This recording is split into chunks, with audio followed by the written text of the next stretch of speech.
sam iznenađena sa programom, sa terenskim nastavama. Uz ove terenske nastave su nam uspjeli približiti ono što ćemo mi raditi na našem poslu, u našoj struci. Profesori su vrlo pristupačni, s njima je vrlo lako uspostaviti komunikaciju i dogovoriti se.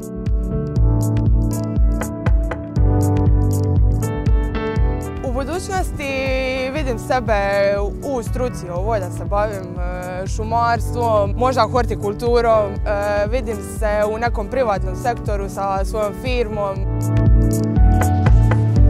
Prvenstveno mi je super što nema toliko ljudi, nije tolika masa studenata, imamo malo bolju komunikaciju i nekako nam je to sve približeno. Mislim da je to jedna od boljih stvari.